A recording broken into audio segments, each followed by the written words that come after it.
During the American Civil War, dozens of major cities and small towns were destroyed by battles, bombardment, and fires.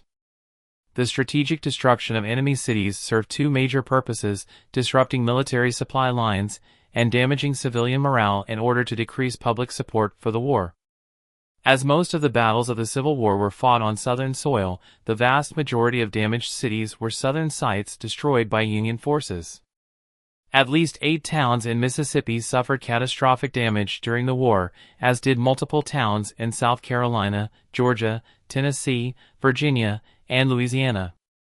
While some were incidentally destroyed during battles, sieges, and bombardment, many were intentionally entered by troops who aimed to take out key infrastructure such as railroads, warehouses, armories, and factories. Only 3 of the cities on the list were burned by Confederate forces. 2 were Southern cities that the rebels burned on purpose in an attempt to keep Union forces from utilizing them militarily. Only 1 city in the North was destroyed, when Southern troops entered Pennsylvania in a rare offensive on Union soil. These were the largest battles of the Civil War. So in today's video we're going to show you American cities that destroyed by Civil War. But before starting the video, I want to request you, we put our best efforts to create our every single video, so please don't forget to like the video and subscribe to the channel. Let's start. Number 30, Hampton, Virginia. Hampton, Virginia. August 7, 1861. This coastal city at the mouth of the Chesapeake Bay was the first to burn during the war. It was torched by its own inhabitants, Confederate soldiers who aimed to prevent it from falling into Union hands, as its proximity to nearby Fort Monroe made the thriving colonial city an enticing trophy. Over 130 businesses and homes were burned, as well as the courthouse and several churches. Number 29, Winton, North Carolina. February 20, 1862. Confederate forces fired upon a fleet of Federal gunboats as they approached this town on the Chowan River, aiming to destroy a railroad bridge. Residents and soldiers alike subsequently abandoned the town, and the fleet returned the next day and set fire to Confederate storehouses. The blaze consumed the courthouse and dozens of homes.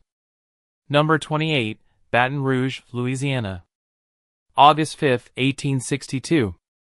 Confederate ground and water forces attempted to overtake this Union-occupied city during the Battle of Baton Rouge, but were unsuccessful.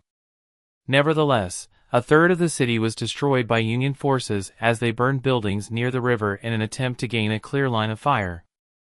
They abandoned the outpost on August 21, but not before looting and burning even more infrastructure. Number 27, Donaldsonville, Louisiana. August 10, 1862. After Union Navy vessels on the Mississippi were fired upon as they sailed by the former capital of Louisiana, they retaliated by anchoring in front of Donaldson and bombarding it. A detachment then went ashore and burned wharf buildings, hotels, Confederate storehouses, residences, and nearby plantations. Union forces subsequently occupied the town and put the whole of Ascension Parish under martial law. Number 26, Randolph, Tennessee. September 26, 1862 and 1865. The site of 2 Confederate forts along the Mississippi, this town about 30 miles north of Memphis was destroyed, with only 1 house left standing, under orders from Union General William T. Sherman in retaliation for its attacks on Union supply ships. Federal soldiers burned the town again in 1865. Number 25, Fredericksburg, Virginia. The Battle of Fredericksburg, halfway between Richmond and Washington, D.C., was one of the most decisive victories for the South, with the Union Army suffering over 12,000 casualties. Union cannons, however, did a number on the town. Nearly every house in the city bore signs of cannon damage, and certain quarters were completely demolished. Number 24, Salina, Tennessee. April 19, 1863. This town near the Kentucky border saw many skirmishes and was the headquarters of a Confederate regiment that patrolled the area between Salina and Gainesville. In April 1863, Union cavalry shelled the town, destroying the Confederate camp and supply houses. Number 23, Greenville, Mississippi. May 1863. During the siege of Vicksburg, a Union gunboat landed in Greenville, which lies north of Vicksburg along the Mississippi River. After coming under Confederate fire, troops from the gunboat burned down the entire town. Number 22, Jackson, Mississippi. May 14, 1863. As a part of the Vicksburg Campaign, Union troops under Generals Grant and Sherman seized the capital of Mississippi, which was an important supply and communication center. Confederates evacuated prior to the arrival of the Army of Tennessee, who proceeded to burn and destroy anything of military value, including railroad tracks, telegraph lines, and factories. Number 21, Austin, Mississippi. May 24, 1863. The Mississippi Marine Brigade, a Union infantry troop that operated from ships and fought guerrillas along the Mississippi River, stopped near the town of Austin in May 1863. They then marched to the town, ordered the townspeople to evacuate, and burned most of the buildings, leaving only 2 standing. Number 20, Hernando, Mississippi. June, 1863. In an area controlled by guerrilla Confederate cavalry, this town south of Memphis, Tennessee was attacked by Federal troops in June 1863. Union forces then spent 5 days ransacking the area, burning the town's courthouse, Masonic temple, jail, and residences used by rebel troops. In 1864, Union General Hatch also burned a hotel and many other buildings in the town. Number 19, Bluffton, South Carolina. June 6, 1863. The location of a secessionist movement long before the start of the war, this town just north of Savannah, Georgia, was largely deserted after Union troops took over nearby Hilton Head Island. Confederate troops, however, remained in the area. In June 1863, a convoy of Federal ships landed at Bluffton and torched most of the town's houses and churches.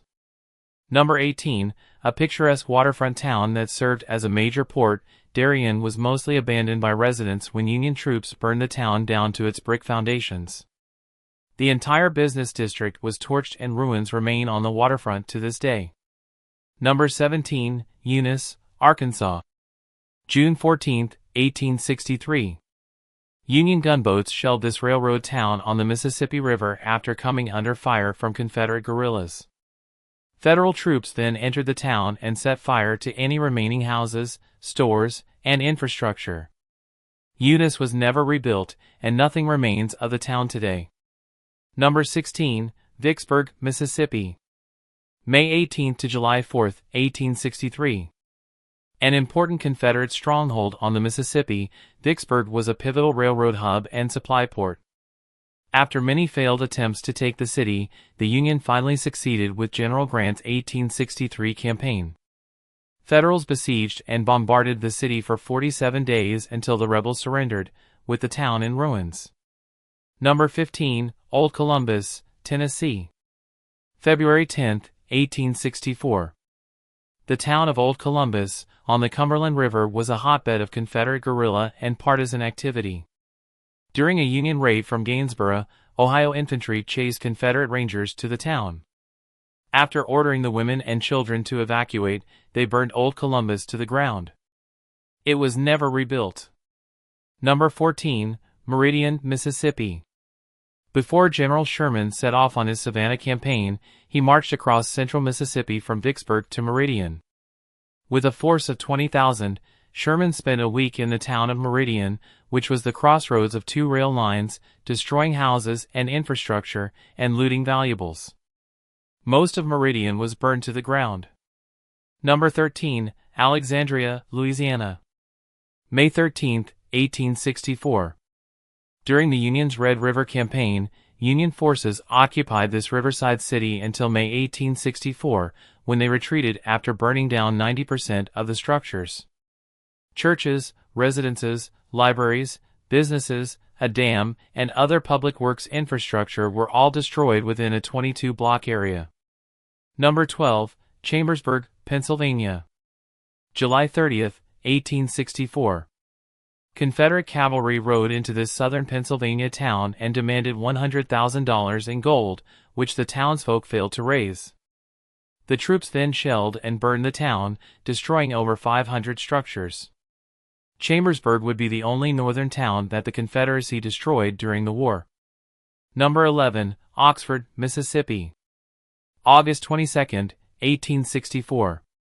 Union troops entered this college town while pursuing the army of General Nathan Bedford Forrest, days after Forrest had left in order to raid Memphis. The Union forces then burned and pillaged the town, including parts of the university, businesses, the courthouse, warehouses, and residences. Number 10, Rome, Georgia. November 11, 1864. A center of manufacturing and rail transport, Rome became a major target for Union destruction. After a failed raid in May 1863, Union forces finally garrisoned the city in May 1864. Before Union troops abandoned the city later that year as they prepared to march east, they destroyed all usable infrastructure including foundries, mills, railroads, bridges, and factories. Number 9, Atlanta, Georgia. November 15, 1864. Prior to General Sherman's march to the sea known as the Savannah Campaign, his troops burned the captured city of Atlanta. They destroyed over 3,000 buildings with the aim of cutting off Confederate supply lines. Despite not having orders to burn residences, Union soldiers began burning homes days before their departure to Savannah. Number 8, Griswoldville, Georgia. November 21, 1864. This industrial village was the site of the Griswold and Greer Confederate revolver factory, which was housed in a converted cotton gin plant. During General Sherman's march to the sea, Federal cavalry burned the gun factory, as well as a soap and candle factory, train cars loaded with supplies, and other industrial facilities. Number 7, McPhersonville, South Carolina. January 20, 1865. After capturing the city of Savannah, Georgia, General Sherman's troops crossed into South Carolina, where they burned the village of McPhersonville, which contained many summer homes and a Presbyterian chapel. The church was spared from the flames, but the rest of the village was destroyed. Number 6, Orangeburg, South Carolina. February 12, 1865. On their way to destroy Columbia, the South Carolina capital, Federal troops under General Sherman reached Confederate forces at Orangeburg and began shelling the town.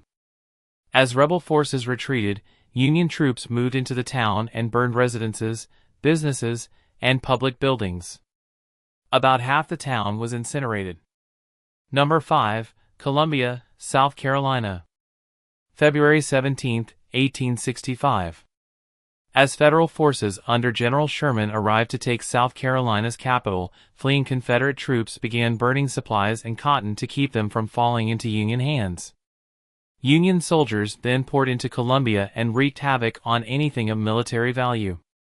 High winds then spread the flames that burned 2/3 of the city.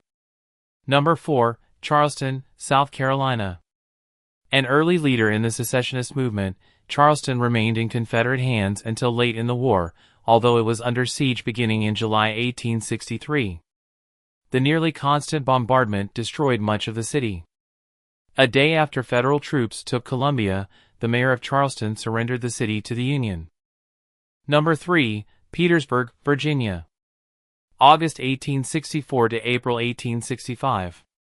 Near the Confederate capital, Petersburg was a crucial supply center for the rebel army. Union forces under General Grant besieged the city for nearly 300 days, causing massive damage to over 600 structures and forcing General Lee to retreat from Richmond before his eventual surrender. Number 2, Tuscaloosa, Alabama. April 4, 1865. Mere days before General Lee surrendered in Virginia, Federal troops marched from Birmingham to Tuscaloosa and burned much of the University of Alabama, which was in use as a military training facility as well as several factories and stores, before heading on to destroy an arsenal in Selma. Number 1, Richmond, Virginia. April 2, 1865.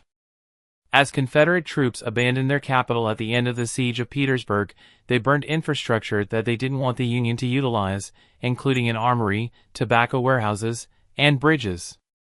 The resulting blaze destroyed much of Richmond's central business district. So I hope you enjoyed this video. Don't forget to like the video and subscribe to the channel. Thanks for watching.